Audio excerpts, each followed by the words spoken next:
നമസ്കാരം. സഹകാരി റേസ് പ്ലസിൻ്റെ മറ്റൊരു ക്ലാസ്സിലേക്ക് ഏവർക്കും സ്വാഗതം.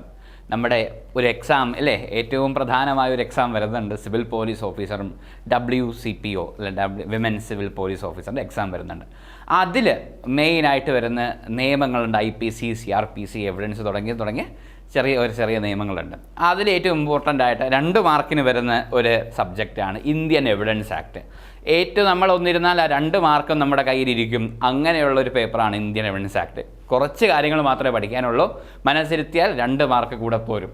അപ്പോൾ എന്തായാലും നമുക്ക് ഇന്ത്യൻ എവിഡൻസ് ആക്ട് എന്താണ്, അതെങ്ങനെയാണ് നിലവിൽ വന്നത്, ആരാണ് കൊണ്ടുവന്നത് തുടങ്ങിയ കാര്യങ്ങളിലൂടെ പ്രധാനമായി പറയുന്ന സെക്ഷൻസ് ഉണ്ട്. സെക്ഷൻ 1, 27, 27, പിന്നെ 32, 45 തുടങ്ങിയ സെക്ഷനാണ് നമ്മൾ ശ്രദ്ധിക്കേണ്ടത്. എവിഡൻസ് ആക്ടിൻ്റെ ഒരു ആമുഖം, ഏതൊക്കെ തരത്തിലുള്ള എവിഡൻസുകളാണ് ഉള്ളത്, എന്തൊക്കെ തരത്തിൽ തെളിവുകളായിട്ട് നമുക്ക് ഹാജരാക്കാം, എന്തൊക്കെയായിട്ട് തെളിവുകൾ ക്രോഡീകരിക്കുക അല്ലെങ്കിൽ ക്ലാസിഫൈ എന്താണ് വിഘടിച്ചിട്ടുണ്ട് എന്നൊക്കെ നമുക്ക് നോക്കാം. എങ്ങനെയാണ്, എത്ര തരം എവിഡൻസസ് ഉണ്ടെന്ന് നോക്കാം. തെളിവ് എത്ര തരം, കാരണം നമുക്കറിയാം എന്താണ് ഒരു കോടതിയിൽ പോകുമ്പോഴേ കോടതിയിൽ നമ്മൾ എന്ത് പറയുന്നത് കൊണ്ട് കാര്യമില്ല. അപ്പം നിങ്ങൾക്കറിയാം, ഇപ്പം ദൃശ്യം സിനിമ കണ്ടു, ആ വരുണിൻ്റെ എല്ലാവർക്കും അറിയാം എന്താണ് മോഹൻലാലാണ് അല്ലെങ്കിൽ അത് ജോർജ് കുട്ടിയാണ് ആ കുറ്റം ചെയ്തിട്ടുള്ളതെന്ന്. പക്ഷേ അറിയാം, അവസാനം ജഡ്ജി തന്നെ പറയുന്നുണ്ട് എല്ലാവർക്കും അറിയാം ഇയാളാണത് ചെയ്തത്. പക്ഷേ അതിനുള്ള തെളിവുകൾ കറക്റ്റായിട്ട് വരുന്നില്ല, സാഹചര്യ തെളിവുകൾ പോലും കറക്റ്റായിട്ട് വരുന്നില്ല. അതുകൊണ്ടൊന്നും ചെയ്യാൻ സാധിക്കുകയില്ല. അപ്പം എന്ത് കാര്യം തീരുമാനിക്കണമെങ്കിലും അതിന് ഇന്ത്യൻ എവിഡൻസ് ആക്ട് ഇമ്പോർട്ടൻ്റ് ആണ് എന്ന് നമ്മൾ മനസ്സിലായിരിക്കണം. അപ്പം എന്തായാലും നമുക്ക് മെയിനായിട്ട് ആ പ്രൊവിഷൻസിലേക്ക് കടക്കാം. എന്താണ് തെളിവ് നിയമം അല്ലെങ്കിൽ ഇന്ത്യൻ എവിഡൻസ് ആക്ട് എന്ന് പറയുന്നത്? കോടതിയിൽ കേസ് നടത്തിപ്പിൻ്റെ ആവശ്യമായി നമ്മൾ ഈ നേരത്തെ പറഞ്ഞ ഉദാഹരണത്തോടു കൂടി നോക്കുകയാണെങ്കിൽ എന്താണ്, കോടതിയിൽ കേസ് നടത്തിപ്പിൻ്റെ ഭാഗമായി തന്നെ അതിനു വേണ്ടി തെളിവുകൾ സ്വീകരിക്കുന്നതും ആർക്കൊക്കെ തെളിവുകൾ നൽകാമെന്നും ആരൊക്കെയാണ് നൽകേണ്ടതെന്നും ഹാജരാക്കേണ്ടതെന്നും പറയുന്ന, ഏതൊക്കെ കാര്യങ്ങൾ തെളിവുകളായി നമുക്ക് സമർപ്പിക്കാമെന്നും പറയുന്ന ഒരു നിയമമാണ് ഇന്ത്യൻ തെളിവ് നിയമം അല്ലെങ്കിൽ ഇന്ത്യൻ എവിഡൻസ് ആക്ട് 1872 എന്ന് പറയുന്നത്. 1872 നമുക്ക് ഈ ആക്ട് എങ്ങനെ വന്നു എന്ന് നമുക്ക് നോക്കാം. അടുത്ത സ്ലൈഡിൽ നമുക്ക് കാണുമ്പോൾ എന്താണ് എവിഡൻസ് എന്ന പദം, അത് ലാറ്റിൻ പദമാണ് അല്ലേ, ലാറ്റിൽ നിന്നാണ്, ഭാഷയിൽ നിന്നാണ് എവിഡൻസ് എന്നൊരു പദം വരുന്നത്. എവിഡൻസ് എന്ന് പറഞ്ഞാൽ എന്താണ്, വ്യക്തമായി കാണിക്കുക എന്താണ്. അത് ബ്ലർഡ് എന്താണ്, നമുക്ക് പുകമറ പോലെയുള്ളത് മാത്രമല്ല, വ്യക്തമായി ക്ലാരിറ്റിയോടുകൂടി എന്താണ് HD ദൃശ്യ മികവോടുകൂടി നമുക്ക് കാണാൻ പറ്റുന്ന, വ്യക്തമായി കാണുക എന്ന് പറയുന്നതിനാണ് തെളിവ്, എവിഡൻസ്, എവിഡറ എന്ന് പറഞ്ഞ ലാറ്റിൻ വാക്കിൽ നിന്നാണ് അത് വരുന്നത്, എവിഡൻസ് വരുന്നത്. അപ്പം ഇതിൻ്റെ ആക്ട് പാസ്സാക്കിയ സമയത്തുള്ള വൈസ്രോയ് ആരായിരുന്നു എന്ന് പറഞ്ഞാൽ മേയോ പ്രഭു എന്നാണ് പേര്. ലോർഡ് മേയോ പ്രഭുവാണ് എവിഡൻസ് ആക്ട് കൊണ്ടുവരുന്ന സമയത്ത് അത് പാസ്സാക്കിയ വൈസ്രോയ് ആരാണെന്ന് ചോദിച്ചാൽ ആരാണ്? മേയോ പ്രഭു. ഇദ്ദേഹമാണ് ഈ ആക്ട് പാസ്സാക്കിയത്. ആരാണ് ഇതിനെ ക്രോഡീകരിച്ചത്, കോഡിഫൈ ചെയ്താണ് അല്ലേ, ഇതൊക്കെ ഇത്രയും ഭാഗങ്ങൾ വേണം, ഇതൊക്കെ എവിഡൻസ് ആയിട്ട് സ്വീകരിക്കാം എന്നൊക്കെ തീരുമാനിച്ചതിൽ ആരാണ് അത് കൊണ്ടുവരുന്നതെന്ന് ചോദിക്കുകയാണെങ്കിൽ എന്താണ്, സർ ജെയിംസ് സ്റ്റീഫനാണ് ഈ ആക്ടിൻ്റെ ഉപജ്ഞാതാവ്. ആക്ട് പാസ്സാക്കിയതാരാണ്? മേയോ പ്രഭു. സ്റ്റീഫൻ കൊണ്ടുവരുന്നു, മേയോ പ്രഭു പാസ്സാക്കുന്നു. അപ്പം ജെയിംസ് സ്റ്റീഫൻ്റെ ഒരു പ്രത്യേകത, ജെയിംസ് സ്റ്റീഫൻ കൊണ്ടുവന്ന ഒരു ഏറ്റവും പ്രധാനമായൊരു ആക്റ്റാണിത്, തെളിവ് നിയമം. നമ്മൾ നോക്കുക, പല നിയമത്തിന് ഭേദഗതികൾ ഇങ്ങനെ വന്നുകൊണ്ടിരിക്കുകയല്ലേ. ചിലരത്ത് മാറ്റും, ചിലത് കളയും, പിന്നെ ചിലത് കാലഹരണപ്പെട്ടു എന്ന് പറഞ്ഞ് പല മാറ്റി. 1872 വന്ന നിയമം അതേപോലെ ഒന്നുപോലും എടുത്ത് മാറ്റാതെ, ഇപ്പം ഇൻഫർമേഷൻ ടെക്നോളജിയിലെ കമ്പ്യൂട്ടർ അത്യാധുനിക സാങ്കേതിക വിദ്യകളുടെ കടന്നുവരവോടുകൂടി 2-3 സെക്ഷൻസൊക്കെ ആഡ് ചെയ്തതല്ലാതെ വലിയ മാറ്റങ്ങളൊന്നും എവിഡൻസ് ആക്ടിൽ വന്നില്ല. കാരണം അത് ഏറ്റവും നന്നായി തന്നെ ക്രോഡീകരിച്ച ഒരു നിയമമാണ് ഇന്ത്യൻ തെളിവ് നിയമം 1872 എന്ന് പറയുന്നത്. അപ്പോൾ എങ്ങനെയാണ് മറന്നുപോകരുത്, ആക്ട് കൊണ്ടുവരുന്ന ക്രോഡീകരിച്ചത് ആരാണ്? സർ ജെയിംസ് സ്റ്റീഫനും. ആക്ട് പാസ്സാക്കിയ വൈസ്രോയ് ആരാണെന്ന് ചോദിച്ചാൽ മേയോ പ്രഭു എന്നും ഓർത്ത് വയ്ക്കുക. ഈ എവിഡൻസ് ആക്ടിന്, ഈ ഇന്ത്യൻ എവിഡൻസ് ആക്ടിന് അംഗീകാരം ലഭിച്ച വർഷം 1872 മാർച്ച് 15-നാണ്. മാർച്ച് മാസം 15-ാം തീയതി 1872 ഇന്ത്യൻ എവിഡൻസ് ആക്ടിന് അംഗീകാരം ലഭിക്കുക. അംഗീകാരം ലഭിക്കുക എന്ന് പറയുന്നത് എന്താണ്? ഒന്നെങ്കിൽ വൈസ്രോയ് സൈൻ ചെയ്യുക അല്ലേ, ആ സമയത്ത് വൈസ്രോയ് അല്ലെ ആരാണോ അത് പാസ്സാക്കേണ്ടത് അദ്ദേഹം സൈൻ ചെയ്യുക. ആക്ട് എന്താണ്, അംഗീകാരം ലഭിച്ചു എന്ന് പറഞ്ഞാൽ അന്ന് തന്നെ നിലവിൽ വരണമെന്നും നിർബന്ധമൊന്നുമില്ല. തെളിവ് നിയമത്തിന് അംഗീകാരം ലഭിച്ചിട്ട് നിലവിൽ വന്നതെപ്പോഴാണ് എന്ന് ചോദിക്കുകയാണെങ്കിൽ 1872 സെപ്റ്റംബർ 1 ഇന്ത്യൻ എവിഡൻസ് ആക്ട് നിലവിൽ വരുന്നത്. 1872 ആ വർഷം ഏറ്റവും പ്രധാനമായ വർഷമാണ് ഇന്ത്യൻ തെളിവ് നിയമത്തിനെ സംബന്ധിച്ച്. അപ്പം 1872 എന്നാണ് അംഗീകാരം കിട്ടിയത്, മാർച്ച് 15 എന്നാണ് ഈ തെളിവ് നിയമം നിലവിൽ വരുന്നത്, അത് സെപ്റ്റംബർ 1 എന്ന് ഓർത്തുകൊള്ളുക. എത്ര അധ്യായങ്ങളാണ് എവിഡൻസ് ആക്ടിലുള്ളതെന്ന് ചോദിച്ചാൽ 11 അധ്യായങ്ങളായിട്ട് 11 ചാപ്റ്റേഴ്സായിട്ട് തിരിച്ചിട്ടുണ്ട്. അല്ല, ഒരു ആക്ടിനും ആദ്യം പ്രാഥമികമായ കാര്യങ്ങൾ, പിന്നെ ഡെഫിനിഷൻ പോലെ എന്തൊക്കെ തെളിവുകളായിട്ട് എടുക്കാം, എന്താണ് അംഗീകരിക്കാവുന്ന തെളിവുകൾ, എന്താണ് കുറ്റസമ്മതം, എന്തൊക്കെയാണ് ഏറ്റവും പ്രധാനമായ തെളിവുകൾ, എന്തൊക്കെ തെളിവായിട്ട് സ്വീകരിക്കുക, എന്തൊന്നും തെളിവല്ല, എന്തിനെ നമ്മൾ എന്താണ് ഖണ്ഡിക്കേണ്ട കാര്യമില്ല, ഈ തെളിവ് അത് തന്നെയാണ്, അതിനെ ഖണ്ഡിക്കേണ്ട കാര്യമില്ല എന്നൊക്കെ പറഞ്ഞ് പല പല ഹെഡിങ് ഒക്കെ ആയിട്ട് നമ്മുടെ ഇന്ത്യൻ തെളിവ് നിയമത്തിൽ 11 അധ്യായങ്ങളായിട്ട് വരുന്നുണ്ട്. മാത്രമല്ല ആക്ട് രൂപം കൊണ്ടുവരുന്ന സമയത്ത് വകുപ്പുകളുടെ എണ്ണം 167 ആണ്. വകുപ്പ് സെക്ഷൻസ്. ആക്ട് നിലവിൽ വന്ന സമയത്ത് വകുപ്പുകൾ എത്രയാണ്? 167, 167 സെക്ഷൻസ് ആണ് ഉള്ളത്. അപ്പം എങ്ങനെയാണ്? ആകെ അധ്യായങ്ങൾ 11. ആക്ട് നിലവിൽ വന്ന സമയത്ത് 167 സെക്ഷൻസാണ് ഉണ്ടായിരുന്നത്. ഇപ്പോഴും 167 തന്നെയാണ് വന്നിട്ടുള്ളത്. അത് അതേപോലെ തന്നെ നിലനിൽക്കുന്നു. പല പല നിയമങ്ങളിലും പല പല അഡീഷൻസ് ഒക്കെ വന്നല്ലേ, കൂട്ടിച്ചേർക്കലുകളും എടുത്തു കാറ്റുന്നതൊക്കെ വന്നിട്ടുണ്ട്. പക്ഷേ അന്ന് 167 ആണെങ്കിൽ ഇന്നും 167 തന്നെ നിലനിൽക്കുന്നു. പിന്നെയോ ആകെ ഭാഗങ്ങളുടെ എണ്ണം 3 ഭാഗങ്ങളാണ് ആകെയായിട്ട് തിരിച്ചിരിക്കുന്നത്. അത് 11 ചാപ്റ്റർ ഓർക്കുക, 11 ചാപ്റ്റേഴ്സ്, 11 അധ്യായം, 167 സെക്ഷൻസ്, 167 സെക്ഷൻസ്. പിന്നെ എങ്ങനെ തിരിച്ചിരിക്കുന്നു? 3 ഭാഗങ്ങളായിട്ട് തിരിച്ചിരിക്കുന്നു. ആദ്യത്തെ എന്താണ് ഭാഗം? റെലവൻസി ഓഫ് ഫാക്റ്റ് എന്ന് പറയുന്ന ഒരു ഭാഗത്തിലാണ് ആദ്യം ഫസ്റ്റ് പാർട്ട്. 3 ഭാഗങ്ങളായി തിരിച്ചില്ല. ആദ്യത്തെ ഭാഗം റെലവൻസി ഓഫ് ഫാക്റ്റ്, ആ വസ്തുതയെ സംബന്ധിച്ചുള്ള അത് എത്രത്തോളം പ്രാമാണികത ഉള്ളതാണ് എന്ന് പറയുന്നതാണ്, എത്രത്തോളം ഇമ്പോർട്ടൻ്റ് ആണെന്ന് പറയുന്നതാണ് റെലവൻസി ഓഫ് ഫാക്റ്റ് എന്ന് പറയുന്നത് ആദ്യത്തെ ഭാഗം. രണ്ടാമത്തെ ഭാഗം പ്രൂഫ് എന്ന് പറയും, അല്ലെങ്കിൽ തെളിവുകളെ സംബന്ധിച്ച് എന്തൊക്കെയാണ് തെളിവുകളായി വരുന്നത്, ഏതൊക്കെ തരത്തിൽ എങ്ങനെയൊക്കെ ആ തെളിവുകളെ എടുക്കാം എന്ന് പറയുന്നത് രണ്ടാമത്തെ ഭാഗവും. മൂന്നാമത്തെ ഭാഗം വരുന്നത് production and effect of evidence എന്ന് പറയാം.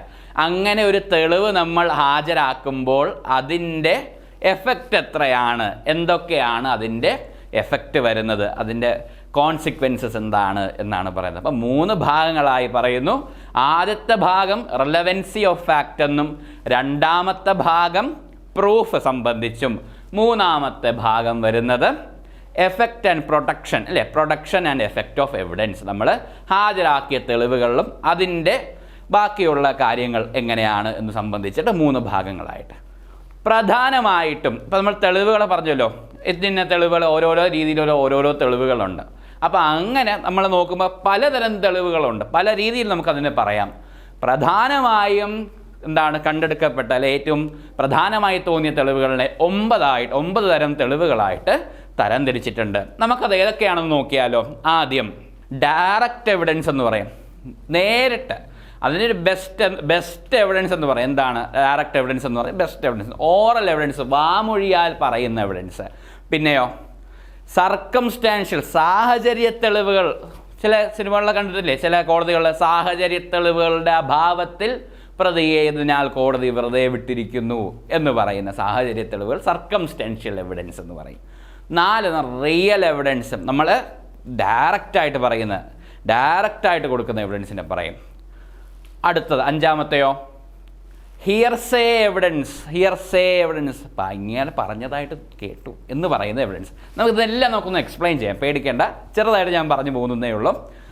ഡോക്യുമെൻ്ററി എവിഡൻസ്, പിന്നെയോ പ്രൈമറി എവിഡൻസ്, സെക്കൻഡറി എവിഡൻസും പിന്നെ വരുന്നത് കൺക്ലൂസീവ് എവിഡൻസും. നിർണായകമായ തെളിവുകൾ എന്ന് പറയും. നിർണായകമാണ് ആ തെളിവുകളെ സംബന്ധിച്ച്. അതാണ് കൺക്ലൂസീവ് എവിഡൻസ് എന്ന് പറയുന്നത്.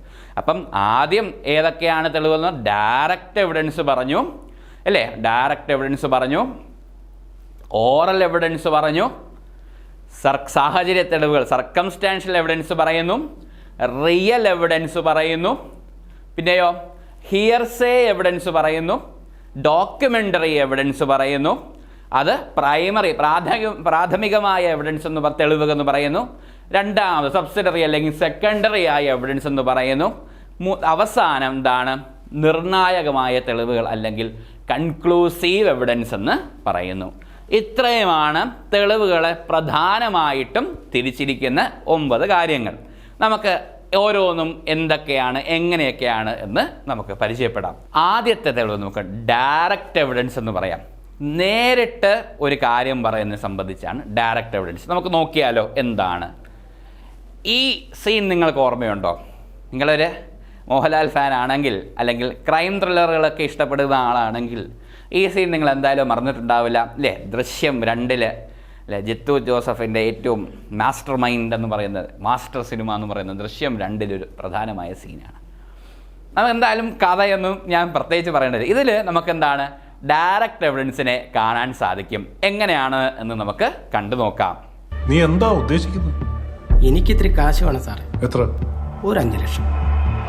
ഞാൻ പറഞ്ഞില്ലേ തട്ടിപ്പാ കുട്ടികളെ. ഓഗസ്റ്റ് 4 വെളുപ്പിന് 3:30 ജോർജ് കുട്ടി ഒരു കൈക്കോട്ടുമായിട്ട് ഒരു സ്ഥലത്ത് നിന്ന് ഇറങ്ങിപ്പോന്ന് ഞാൻ എന്റെ കണ്ണുകൊണ്ട് കണ്ട സാറേ.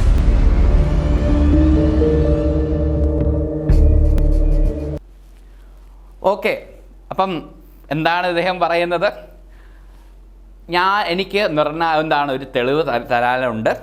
ജോർജ് കുട്ടി എന്താണ് ഓഗസ്റ്റ് 4 മൺവെട്ടിയായിട്ട് എങ്ങോട്ടാണ് പോയത് എന്ന് ഞാൻ കണ്ടു. അത് പറയുകയാണെങ്കിൽ 25 ലക്ഷം രൂപ തരണമെന്ന് ഡയറക്റ്റ് എവിഡൻസിൽ പറയേണ്ട കാര്യമില്ല. അതൊഴിച്ച് ഞാൻ കണ്ടു, എന്താണ് ഞാനേ കണ്ടുള്ളൂ, ഞാൻ മാത്രമേ കണ്ടുള്ളൂ എന്ന് പറയുന്ന പോലെ ഡയറക്റ്റ് എവിഡൻസ് ആണ്. ഞാനാണിത് ഡയറക്റ്റ് സാക്ഷിയാണ്. ഈ ജോർജ് കുട്ടി മൺവെട്ടിയായിട്ട് ഒരു സ്ഥലത്ത് നിന്ന് ഇറങ്ങിപ്പോകുന്നത് ഞാൻ കണ്ടു. അങ്ങനെ ഒരു മൊഴി ഡയറക്റ്റ് കൊടുക്കുകയാണ്. ആ മൊഴിയെയാണ് എന്താണ് നേരെ കൊടുക്കുക. അതാണ് ഡയറക്റ്റ് എവിഡൻസ് എന്ന് പറയുന്നത്. നേരിട്ട് താൻ കണ്ടത് അതേപോലെ എന്താണ് ഒരു മൊഴി കൊടുക്കുന്നതിന് അത് ഡയറക്റ്റ് എവിഡൻസ് എന്ന് പറയുന്നു. ഈ ഒരു സീനിൽ അതിൽ വിലപേശലുകളൊന്നും അതിൻ്റെ ഭാഗമല്ല. അതൊന്ന് ഓർത്തുകൊള്ളുക. രണ്ടാമത് വരുന്നത് ഏതാണെന്ന് നോക്കാം. ഡയറക്റ്റ് എവിഡൻസിൽ അപ്പോൾ ഈ സംഭവം കണ്ടുവല്ലോ. എന്താണ് പറയുന്നത്? ഡയറക്റ്റ് എവിഡൻസിൻ്റെ എന്താണ് പറയുന്നത് നോക്കാം. ഒരു സംഭവം അത് നേരിട്ട് കാണുകയാണെങ്കിൽ ആ നേരിട്ട് കണ്ട സംഭവം തെളിവായി സ്വീകരിക്കുന്നതാണ് ഡയറക്റ്റ് എവിഡൻസ്. നേരിട്ട് കാണുക, ഡയറക്റ്റ്ലി അല്ലേ? അതുകൊണ്ടാണ് ഡയറക്റ്റ് എവിഡൻസ് എന്ന് പറയാം. ആ സംഭവം നേരിട്ട് കണ്ടു, നേരിട്ട് കണ്ട സംഭവം തെളിവായി സ്വീകരിക്കുക. അപ്പം നിങ്ങൾ ഇത് ഓർക്കുമ്പോൾ, ഡയറക്റ്റ് എവിഡൻസ് ഓർക്കുമ്പം ഈ സീൻ ഓർമ്മ വരണം. പക്ഷേ പരീക്ഷ എഴുതുമ്പോൾ സീൻ മാത്രമായിട്ടിരിക്കരുത്, ഉത്തരം കൂടി എഴുതാനും നിങ്ങൾ ഓർക്കുക.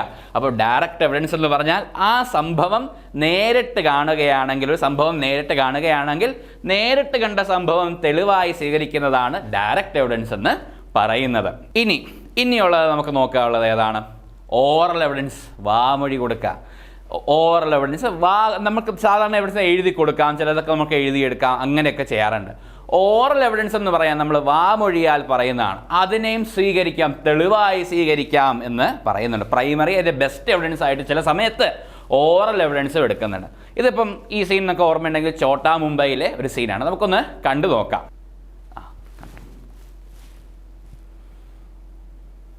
ഇത് ഓർമ്മയുണ്ടല്ലോ, 2006 അല്ലേ? ആ സമയത്താണ് സിനിമ ഇറങ്ങിയത്. സായി കുമാർ അല്ലേ ഒരു കാര്യം പറയുകയാണ്, ഒരു മൊഴി കൊടുക്കുകയാണ്. ഓക്കെ, ആ മൊഴി കൊടുത്തതിൻ്റെ ആഫ്റ്റർ എഫക്റ്റാണ് ആ മുഖത്ത് കാണുന്നത്. അപ്പോൾ എന്താണ്, ഇന്ന സംഭവം നടന്നതായിട്ട് നമ്മൾ പറയുകയാണ്. എന്താണ് ഇത്? നമ്മൾ അത് നടന്ന സംഭവം നമ്മൾ പറയുകയാണ്. ഡയറക്റ്റ് എവിഡൻസ് എന്ന് പറഞ്ഞാൽ ചിലപ്പോൾ നമുക്ക് എഴുതി കൊടുക്കാം, ഏത് രീതിയിൽ നമുക്കത് പറയാം. ഇതെന്ന് പറഞ്ഞാൽ ബൈ വേർഡ്സ് അത് കൊടുക്കുന്നതാണ്. നോക്കാം അതിൻ്റെ എക്സ്പ്ലനേഷൻ എന്താണെന്ന്. കോടതി മുമ്പാകെ ഒരു സംഭവത്തിനെ കുറിച്ച് നേരിട്ട് കണ്ടതോ ഇന്ദ്രിയ ശക്തികളാൽ ഗ്രഹിച്ച് മനസ്സിലാക്കി അത് വാമൊഴിയാൽ നൽകുന്ന തെളിവിനെ പറയുന്നത്. എന്താണ്? കോടതി മുമ്പാകെയാണ് അല്ലേ? സായികുമാർ കോടതി മുമ്പാകെയാണ് തെളിവ് നൽകിയത്. എങ്ങനെയാണ് നൽകിയത്? ഇന്ദ്രിയ ശക്തികളാൽ ഗ്രഹിച്ച് മനസ്സിലാക്കി. എങ്ങനെ? ആ സംഭവം നടക്കുമ്പോൾ സായികുമാർ അവിടെ ഉണ്ടായിരുന്നു, അത് കണ്ടു അല്ലേ? അങ്ങനെ വിജയരാഘവനെ കത്തി കയറ്റുന്നതായിട്ട് ഇങ്ങനത്തെ സംഭവങ്ങളൊക്കെ കണ്ടു. അത് കണ്ടത് പറയും ഇന്ദ്രിയ ശക്തികളാൽ എന്ന് പറയും. അതെന്താണ്? നമ്മൾ കണ്ണുകൊണ്ട് കാണുകയോ ചെവി കൊണ്ട് കേൾക്കുകയോ അല്ലേ, നമ്മൾ അത് അനുഭവിച്ചറിയുകയോ ചെയ്യുന്ന ഒരു കാര്യം. അല്ലാതെ കബഡി നിരത്തിയെടുത്ത് ഒരു എവിഡൻസ് ആയിട്ട് വാമൊഴി എവിഡൻസ് വരില്ല എന്നാണ്. അതുകൊണ്ടാണ് ഇന്ദ്രിയ ശക്തികൾ. ആ തെളിവ് നിയമത്തിൽ എഴുതിയ വാക്കുകൾ അങ്ങനെയാണ്. ബൈ ദ സെൻസസ് എന്നാണ് പറയുന്നത്. ബൈ 5 സെൻസസ് അല്ലേ, ഇന്ദ്രിയങ്ങളാൽ സ്വീകരിക്കപ്പെടാവുന്ന കാര്യങ്ങളാൽ. അതാണ് അങ്ങനെ പറഞ്ഞത്. അപ്പം എന്താണ് ഓറൽ എവിഡൻസ് എന്ന് പറഞ്ഞാൽ? കോടതി മുമ്പാകെ ഒരു സംഭവത്തെക്കുറിച്ച് അത് നേരിട്ട് കണ്ടതോ, അത് ഇന്ദ്രിയ ശക്തികളെ കണ്ടതിനെ ഇന്ദ്രിയ ശക്തികളാൽ ഗ്രഹിച്ച് അത് മനസ്സിലാക്കി അത് വാമൊഴിയാൽ നൽകുന്ന തെളിവിനെ വാമൊഴിയാൽ നൽകുന്ന തെളിവിനെ ഓറൽ എവിഡൻസ് എന്ന് പറയും. അടുത്തത് സർക്കംസ്റ്റാൻഷ്യൽ എവിഡൻസ്, സാഹചര്യ തെളിവുകൾ വച്ച് നമുക്ക് നോക്കാം. ഒരു കുറ്റം ചെയ്തയാൾ, സാഹചര്യ തെളിവ് എന്നൊക്കെ പറയാം. നമുക്ക് വേറൊരു എന്താണെന്നൊക്കെ ആദ്യം പറയുകയാണെങ്കിൽ, ഇപ്പോൾ ഒരു അന്വേഷണത്തിൽ ഇപ്പോൾ ഒരു കേസ് സംബന്ധമായിട്ട് അന്വേഷിച്ചുകൊണ്ടിരിക്കുന്ന സമയത്ത് ഒരു വ്യക്തിയുടെ രക്തക്കറ ആ ഒരു സ്പോട്ടിൽ നിന്ന്, കൊലപാതകം നടന്ന് അവിടെ നിന്ന് കിട്ടി. അത് വെച്ച് ആ സാഹചര്യ തെളിവ് ആ നടന്ന സംഭവത്തിൽ നിന്ന് കിട്ടി. അത് വെച്ച് അന്വേഷിച്ച് പോയ സമയത്ത് തെളിവ് കണ്ടെടുത്ത് ഇയാളാണ് ഇത് ചെയ്തതെന്ന് കണ്ടുപിടിക്കാൻ പറ്റി. അതേപോലെ തന്നെ ഇപ്പോൾ ചിന്താമണി കൊലക്കേസ് സിനിമ നോക്കുകയാണെങ്കിൽ ഇല്ലേ, ചിന്താമണിയുടെ മരണത്തിന് കാരണമായതും സാഹചര്യ തെളിവുകളെല്ലാം പോലീസ് ചമച്ചത് എങ്ങനെയായിരുന്നു? ഈ പെൺകുട്ടികളുടെ അവരുടെ റാഗിങ്ങും ബാക്കി കാര്യങ്ങളിലൂടെയാണ്, അതുകൊണ്ടാണ് പെൺകുട്ടി മരിച്ചത് എന്ന രീതിയിൽ വരുത്തി വെച്ചു ഇല്ലേ. അങ്ങനെയാണ്. പിന്നെ കേസ് സംബന്ധമായിട്ട് അത് വേറെ രീതിയിൽ വേറെ ലെവലിലോട്ടൊക്കെ അത് പോയി. അപ്പം സാഹചര്യ തെളിവ് എന്തായിരുന്നു?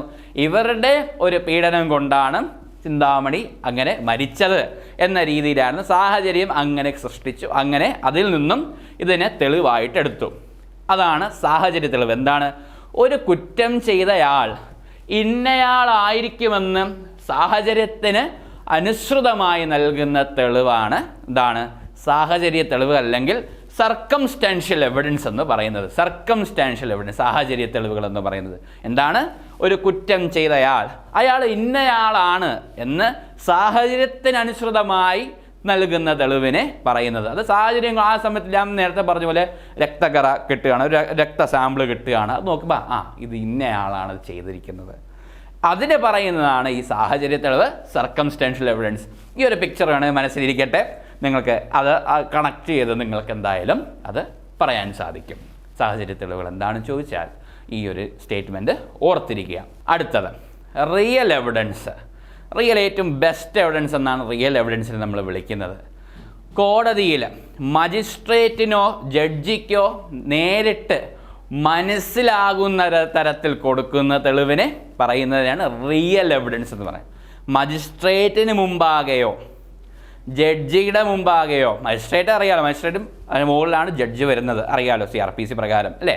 അപ്പോൾ മജിസ്ട്രേറ്റിന് മുമ്പിൽ നമ്മളൊരു മൊഴി കൊടുക്കും അല്ലേ, നമ്മളൊരു തെളിവ് ഹാജരാക്കും. ജഡ്ജിന് മുമ്പായിട്ട് നമ്മൾ തെളിവുകൾ ഹാജരാക്കും. അതെന്താണ്? നേരിട്ട് കോടതിയിൽ മജിസ്ട്രേറ്റിനോ ജഡ്ജിക്കോ നേരിട്ട് മനസ്സിലാകുന്ന തരത്തിൽ കൊടുക്കുന്ന തെളിവിനെയാണ് റിയൽ എവിഡൻസ് എന്ന് പറയുന്നത്. Real evidence the best evidence. Real evidence അല്ലാതെ അറിയപ്പെടുന്നത് മെറ്റീരിയൽ എവിഡൻസ് എന്നും റിയൽ എവിഡൻസ് അറിയപ്പെടാറുണ്ട്.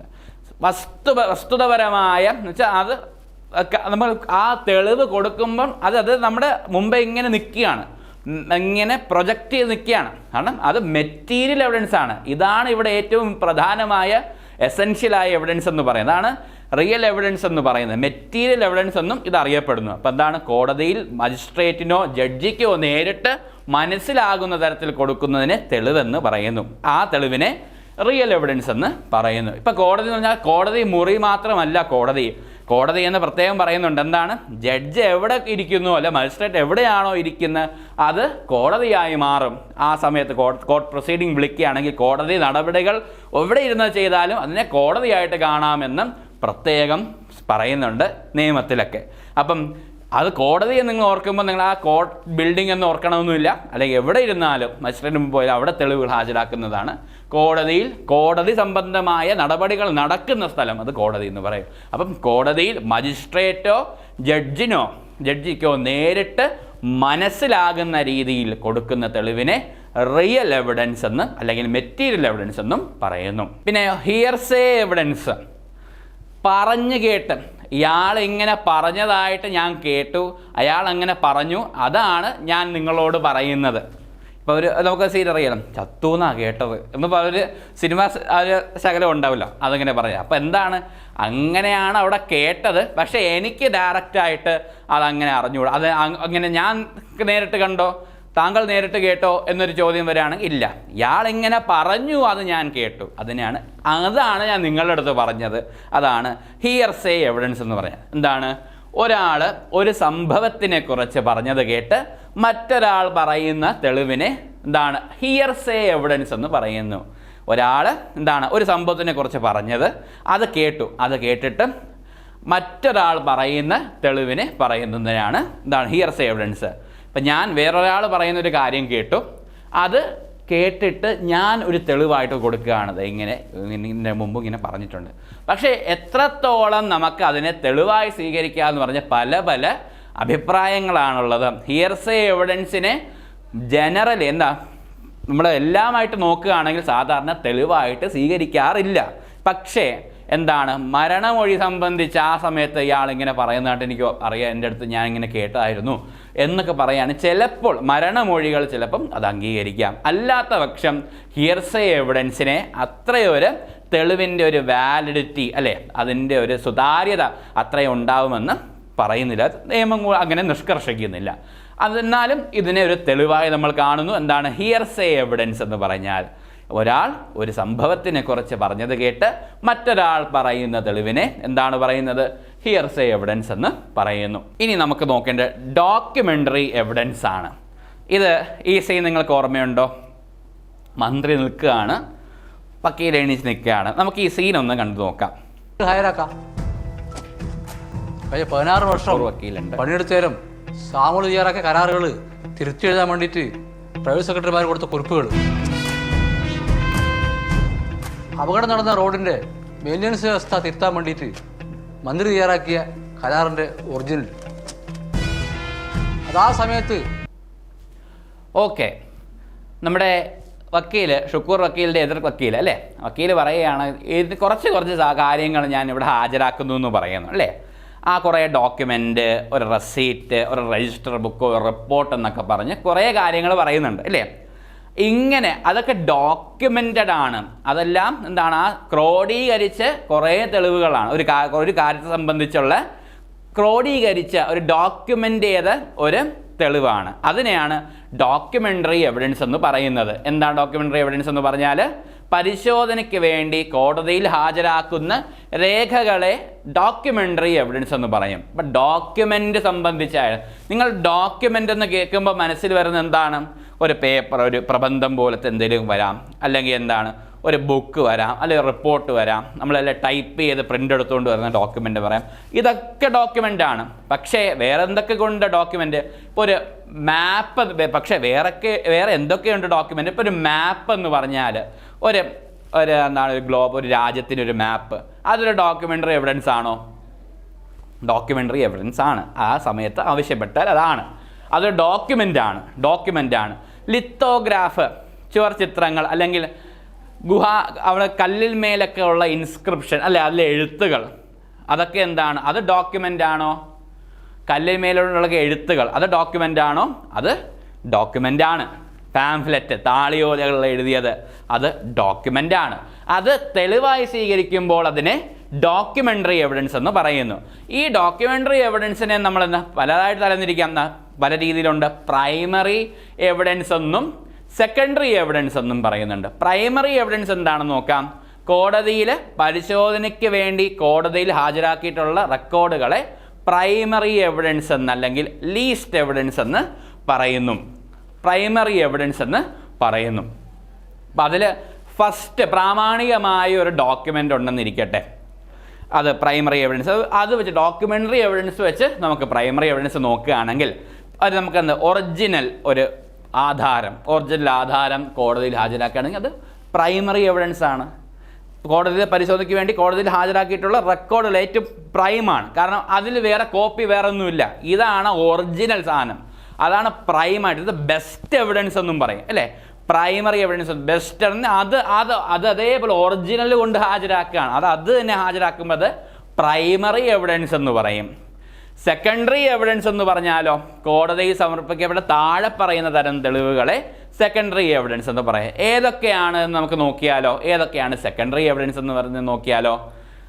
തെളിവ് നിയമപ്രകാരം സർട്ടിഫൈ ചെയ്ത കോപ്പി. ഇപ്പോൾ ഒരു ഒറിജിനൽ ഇല്ല, ഒറിജിനൽ ആധാരം അതിൻ്റെ ഇല്ല, പക്ഷേ എന്താണ് അതിൻ്റെ സർട്ടിഫൈ ചെയ്ത് വരുന്ന കോപ്പിയുണ്ട്, അത് ഹാജരാക്കാം. അത് സെക്കൻഡറി എവിഡൻസ് ആണെന്ന് പറയാം. ഇപ്പം സർട്ടിഫൈഡ് കോപ്പി ഓഫ് എന്താണ് വിവാഹം നടന്നതിന് സംബന്ധിച്ചുള്ള രേഖകൾ, ഒറിജിനൽ സർട്ടിഫിക്കറ്റ് ഇല്ല, പക്ഷെ അതിൻ്റെ നഷ്ടപ്പെടുക അല്ലെങ്കിൽ എതിർ കക്ഷികളുടെ കയ്യിലായിരിക്കും അതുള്ളത്. അങ്ങനെയാണെങ്കിലോ എന്താണ് സർട്ടിഫൈഡ് കോപ്പി അത് ഹാജരാക്കാം, സർട്ടിഫൈഡ് കോപ്പി. പക്ഷെ അത് സെക്കൻഡറി എവിഡൻസ് ആണ്. ഫോട്ടോസ്റ്റാറ്റുകൾ അല്ലേ, ഓരോ ഒറിജിനലിൻ്റെ ഫോട്ടോസ്റ്റാറ്റുകൾ അത് സെക്കൻഡറി എവിഡൻസ് ആയിട്ട് നമുക്ക് കാണാം. എന്താണ് ഒറിജിനലിൽ നിന്നും എടുത്ത ഫോട്ടോയോ ഫോട്ടോസ്റ്റാറ്റോ ലിത്തോഗ്രാഫായ പ്രിൻ്റുകളോ അതെല്ലാം സെക്കൻഡറി എവിഡൻസിൻ്റെ കീഴിൽ വരുന്നതാണ്. പിന്നെയോ ഡോക്യുമെൻറ്റുകളുടെ കൗണ്ടർ ഫോയിലുകൾ. ഇപ്പോൾ നമ്മൾ റെസീറ്റ് ബാങ്കിലൊക്കെ നമ്മൾ പൈസ അടച്ചിട്ട് എന്താണ് ചെല്ലാനൊക്കെ പൂരിപ്പിച്ച് പൈസ അടച്ചിട്ട് അതിൻ്റെ ഒരു ഭാഗം കയറി നമുക്ക് തരും അല്ലേ, അതിനെ കൗണ്ടർ ഫോയിലുകൾ എന്ന് പറയും. അത് സെക്കൻഡറി എവിഡൻസ് ആയിട്ടാണ് കണക്കാക്കപ്പെടുന്നത്. വേറെ എന്താണ് സെക്കൻഡറി എവിഡൻസ് ആയിട്ട് എടുക്കാൻ പറ്റുക? അയാൾ ഒരു പ്രമാണത്തെ നോക്കിയിട്ടുണ്ടെങ്കിൽ അതിൻ്റെ ഉള്ളടക്കത്തെക്കുറിച്ച് അയാൾ കൊടുക്കുന്ന വാമൊഴി വിവരങ്ങൾ, അതിനെയാണ് അതും സെക്കൻഡറി എവിഡൻസ് ആയിട്ടാണ് കണക്കാക്കുന്നത്. ഇപ്പം ഒരാൾ ഒരു SRO ആയിരുന്നു, സബ് രജിസ്ട്രാർ ഓഫീസായിരുന്നു, ആധാരമൊക്കെ തയ്യാറാക്കി അത് പരിശോധിച്ചു, അദ്ദേഹം റിട്ടയർ ആയി പോയി എന്നിരിക്കട്ടെ. ഈ ആധാരത്തിൻ്റെ മേലിൽ ഒരു തർക്കം വരുന്നു, അത് കോടതിയിൽ കേസായിട്ട് വരുന്നു. കോടതിയിൽ കേസായ സമയത്ത് ഒരു കക്ഷിയുടെ വക്കീൽ പറയാണ്, ഈ ആധാരം എന്ന് പരിശോധിച്ചത് ഒപ്പിട്ട് SRO ഇപ്പോൾ ജീവിച്ചിരിപ്പുണ്ടാകും, പുള്ളി റിട്ടയർ ആയിട്ടുണ്ടാവും, പുള്ളിയെ വിളിച്ച് വരുത്തി അതിൻ്റെ വേണ്ട തെളിവുകൾ എടുക്കണം എന്നൊരു വക്കീൽ ആവശ്യപ്പെട്ടാണ്. കോടതി അത് അലോ ചെയ്യാണ്. അങ്ങനെ ഈ റിട്ടയറായ SROനെ വിളിച്ച് വരുത്തി കോടതി പുള്ളി നോക്കും, നിങ്ങളിത് പരിശോധിച്ചിട്ടുണ്ടോ? കോടതി ചോദിക്കും. അപ്പം ഉണ്ട്, ഈ പറയുന്ന കാര്യങ്ങൾ ഇതിൽ എഴുതിയ കാര്യങ്ങളെല്ലാം നിങ്ങളുടെ മുമ്പിൽ വെച്ചാണോ ഇവരെല്ലാം വായിച്ചതെല്ലാം ഇവർ ഒപ്പിട്ടത്? അതെ. അപ്പം ഇതിൻ്റെ ഉള്ളടക്കം സംബന്ധിച്ച കാര്യങ്ങൾ നിങ്ങൾക്ക് അറിയാമെങ്കിൽ അതൊക്കെ പറയാമോ എന്നൊക്കെ ചോദിക്കുന്നുണ്ട്. അപ്പം അയാൾക്ക് ഇതിൻ്റെ ഉള്ളടക്കം സംബന്ധിച്ചുള്ള കാര്യം ഓർമ്മയുണ്ടെങ്കിൽ ശരിയാണല്ലോ, ഞാനിത് വായിച്ചതാണോ, ഇതുണ്ടല്ലോ, അതിനെപ്പറ്റി ഇതിനകത്ത് ഉള്ളടക്കം ഇത് തന്നെയാണ്, പ്രമാണത്തിൻ്റെ ഉള്ളടക്കം ഇതാണ് എന്ന് പറയുന്നത് അത് വാമൊഴിയാൽ പറയുന്നതിന് അതിനെ സെക്കൻഡറി എവിഡൻസ് എന്ന കീഴിൽ കൊണ്ടുവരാം. ഈ പറഞ്ഞ ഉദാഹരണത്തോടുകൂടി ഇപ്പം പ്രമാണം തന്നെ ആവണമെന്നില്ല, ഈ ഡോക്യുമെൻ്റ് പരിശോധിച്ചാൽ ഈ ഒരു നോട്ടറൈസ് ചെയ്ത് കൊടുക്കുന്നില്ലേ, അപ്പോൾ ഇതൊക്കെ നിങ്ങൾ കണ്ടതാണോ, ഇതിൻ്റെ ഉള്ളടക്കം നിങ്ങൾക്ക് അറിയാം. അങ്ങനെയാണെങ്കിൽ അങ്ങനെ അറിയാമെന്ന് പറഞ്ഞു കൊടുക്കുന്ന ഡീറ്റെയിൽസ് അതിനെ സെക്കൻഡറി എവിഡൻസ് എന്ന് പറയും. പ്രൈമറി അല്ല, സെക്കൻഡറി എവിഡൻസ് എന്ന് പറയും. പ്രൈമറി പ്രാഥമികമായ ആദ്യത്തെ പ്രമാണം അതിനെ പ്രൈമറി എന്നും, അത് ബേസ് ചെയ്ത് അതിൽ നിന്ന് അതിൻ്റെ കോപ്പീസോ വേറെ കാര്യങ്ങളൊക്കെ ഡോക്യുമെൻറ്റ്സ് വേറെ കാര്യങ്ങൾ വരുന്നതിനെ സെക്കൻഡറി എവിഡൻസ് എന്നും പറയുന്നു. കൺക്ലൂസീവ് എവിഡൻസ്, നിർണായകമായ തെളിവുകളാണ് കൺക്ലൂസീവ് എവിഡൻസ് എന്ന് പറയുന്നത്. എന്താണെന്ന് നോക്കാം. അങ്ങനെയുള്ള തെളിവുകൾക്ക് വൈരുദ്ധ്യമോ വിശദീകരണവും അനുവദിക്കാത്ത തെളിവുകളെ നിർണായക തെളിവുകളെന്ന് പറയുന്നു. അതിന് വേറൊരു എക്സ്പ്ലനേഷൻ്റെ ആവശ്യമില്ല, വേറെ അതിനെ വിശദീകരണമൊന്നും വേണ്ട, അതിനെ ഹനിക്കുന്ന രീതിയിലൊന്നും പറയേണ്ട കാര്യമില്ല. കാരണം ഇത് അങ്ങനെയാണ് എന്ന് ആ തെളിവുകൾ അങ്ങനെ തന്നെ എസ്റ്റാബ്ലിഷ് ചെയ്യുന്ന, അത് അങ്ങനെ ഉണ്ട് എന്ന് നിലവിലുള്ള കാര്യങ്ങളാണ്. ഒരു എക്സാമ്പിൾ പറയാം. ഇന്ത്യൻ പീനൽ കോഡ് പ്രകാരം 7 വയസ്സ് പ്രായമുള്ള കുട്ടികൾ, ആ കുട്ടി ചെയ്തൊരു കൊലപാതകം, അത് കൊലപാതകമല്ല, അല്ലെങ്കിൽ 7 വയസ്സുള്ളൊരു കുട്ടി കൊലപാതകം ചെയ്യില്ല, അത് ഡോളി ഇൻകപ്പാക്സ് എന്നൊരു പേരുണ്ട് കുട്ടിയെ പറയുന്നത്. 7 വയസ്സുള്ള കുട്ടിയുടെ 7 വയസ്സിന് താഴെയുള്ള കുട്ടികൾ അവർ കൊലപാതകം ചെയ്യില്ല എന്നൊരു കാര്യം നിലനിൽക്കുന്നു. അത് നിർണായക ഒരു കാര്യമാണ്. അപ്പം ഒരു കൊലപാതകം അത് നടന്നു, ആ കൊലപാതകം നടന്നു, പക്ഷേ അതെന്താണ്, ഈ കുട്ടിയാണത് ചെയ്തതെന്ന് പറഞ്ഞ് വേറൊരു കാര്യം കൊണ്ടുവരേണ്ട കാര്യമില്ല, കാരണം കുട്ടിക്ക് അത് ചെയ്യാൻ സാധിക്കില്ല എന്ന് അത് പറയുന്നു. പിന്നെ ഒരു കമ്പനിയുടെ ഇൻകോർപ്പറേഷൻ എന്ന് പറയും. കമ്പനി നിലവിൽ വരുന്ന സാഹചര്യം. ഈ കമ്പനി നിലവിൽ വന്നിട്ടുണ്ടോ എന്നതിൻ്റെ തെളിവ് കമ്പനി നിലവിൽ വന്നതിൻ്റെ തെളിവ് കമ്പനി നിലവിൽ വന്നതിൻ്റെ രേഖകളാണ്. അത് പ്രവർത്തിക്കുന്നത് തന്നെയാണ് കമ്പനി നിലവിൽ വന്നതിൻ്റെ രേഖകൾ. അത് ഇൻകോർപ്പറേഷൻ നടന്നിട്ടുണ്ട് എന്ന് പറയുന്നത്. എന്ന് വെച്ചാൽ അത് അങ്ങനെ തന്നെ എക്സിസ്റ്റ് ചെയ്യുന്നു, അതങ്ങനെ തന്നെ നിലനിൽക്കുന്നു. അതിനെ ഹനിക്കുന്ന രീതിയിലോ അതിന് കൂടുതലായിട്ട് എന്തെങ്കിലും പറഞ്ഞു കൊടുക്കേണ്ട കാര്യമോ ഒന്നുമില്ല. കാരണം അത് അതേപോലെ നിലനിൽക്കുന്നു. 7 വയസ്സിൽ താഴെയുള്ള കുട്ടികൾ കൊലപാതകം ചെയ്യില്ല എന്നൊരു കാര്യം അതൊരു പ്രസ്യൂംഡ്, അതങ്ങനെ തന്നെയാണ്. അതിൽ പിന്നെ ഒരു വിശദീകരണമോ അതിനെ എതിർക്കുന്ന രീതിയിലൊന്നും കൊണ്ടുവരേണ്ട. അതിങ്ങനെ കൊണ്ടുവന്നാൽ അങ്ങനെ കൊണ്ടുവന്നതിനെ ഇല്ലായ്മ ചെയ്യാൻ സാധിക്കില്ല. അത് നിർണായക തെളിവുകൾ, കൺക്ലൂസീവ് എവിഡൻസ് എന്ന രീതിയിൽ കൊണ്ടുവരാൻ സാധിക്കും. ഇത് ഈ പറയുന്ന കാര്യത്തിനെ നമുക്ക് നിർണായക തെളിവ് എന്ന രീതിയിൽ കൊണ്ടുവരാം. അതിലൊരു സ്റ്റേറ്റ്മെൻറ്റ് പറയുന്നത് ഒരു കുട്ടി 7 വയസ്സിനുള്ള താഴെയുള്ള കുട്ടി ഒരു ഡോളി ഇൻകപ്പാക്സ് ആണ്, അയാൾക്ക് ഒരു കുറ്റകൃത്യം ചെയ്യാൻ പറ്റില്ല എന്ന് പറയുന്നത്. അതിനെ വിശദീകരിക്കേണ്ട, അതിനെ ഹനിക്കേണ്ട രീതിയിലുള്ള കാര്യങ്ങൾ പറയേണ്ട കാര്യമില്ല. അത് കൺക്ലൂസീവ് എവിഡൻസ്. നിങ്ങൾ ഈ ഇത്രയും തരത്തിലുള്ള തെളിവുകൾ നോക്കിയപ്പോൾ എല്ലാം അങ്ങോട്ടും ഇങ്ങോട്ടും ഒക്കെ ഇൻ്റർലിങ്ക്ഡ് ആണ്. ചെറിയ ചെറിയ വ്യത്യാസങ്ങളാണ് ഓരോന്നിനൊക്കെ ഉള്ളത്. പ്രധാനമായിട്ടൊക്കെ നമുക്ക് മാറ്റി കാണാൻ പറ്റും. ഓറൽ എവിഡൻസ് ഒക്കെ മാറാം, ഹിയർസേ എവിഡൻസ് ഒക്കെ മാറാം, ഡോക്യുമെൻ്ററി എവിഡൻസ് മാറാം, പ്രൈമറി സെക്കൻഡറി തമ്മിലുള്ള വ്യത്യാസങ്ങൾ നമുക്ക് ഇഷ്ടംപോലെ കാണാം. അപ്പോൾ ഇത്രയും 9 പ്രധാനമായ എവിഡൻസുകളുണ്ട്. അപ്പോൾ നമ്മൾ ഇവിടെ ഈ ക്ലാസ് ശ്രദ്ധിക്കേണ്ടത് ആക്ടിനെ സംബന്ധിച്ചതായ ആ തുടക്കം എങ്ങനെയായിരുന്നു, എത്ര ചാപ്റ്ററുകളുണ്ട്, എത്ര സെക്ഷൻസ് ഉണ്ട്, എത്ര വിഭാഗങ്ങളായി തിരിച്ചിട്ടുണ്ട്, ഏതൊക്കെ തരത്തിലുള്ള തെളിവുകളുണ്ട് എന്നാണ് നമ്മൾ കണ്ടത്. തുടർന്ന് നമ്മളിനി കാണാൻ പോകുന്നത് ഏറ്റവും first sections, short title commencement എന്നൊക്കെ. ഈ ആക്ട് എവിടെയൊക്കെയാണ് ബാധകം, എന്തൊക്കെയാണ് ഡിസ്കസ് ചെയ്യുന്നത്. പിന്നെ അത് കഴിഞ്ഞിട്ട് റെലവൻസി, ആ പറയുന്ന വസ്തുതകളുടെ എത്രത്തോളം റെലവൻ്റ് ആണ്, ഏതൊക്കെയാണ് നമുക്ക് തെളിവായി സ്വീകരിക്കാൻ കഴിയുക. എക്സ്പേർട്ട് ഒപ്പീനിയൻ, പ്രമുഖ ഒരു വിഷയത്തിൽ മേൽ അതിൽ പ്രാഗൽഭ്യമുള്ള ഒരാൾ നൽകുന്ന അവരുടെ ഒപ്പീനിയൻ, അങ്ങനെയുള്ള കാര്യങ്ങളെ തെളിവായിട്ട് എങ്ങനെയൊക്കെ സ്വീകരിക്കാം എന്നൊക്കെ അതിനൊക്കെ കൺസിഡർ ചെയ്യുന്ന കുറച്ച് കാര്യങ്ങളാണ് ഇനി നമ്മൾ ഈ പോർഷനിൽ ഡിസ്കസ് ചെയ്യാനുള്ളത്. അത് നമുക്ക് അടുത്ത ക്ലാസ്സിൽ കാണാം. അപ്പോൾ എല്ലാവരും നന്നായി തന്നെ ഇത് ഫോളോ ചെയ്യുക, നന്നായിട്ട് തന്നെ പഠിക്കുക. Thank you so much.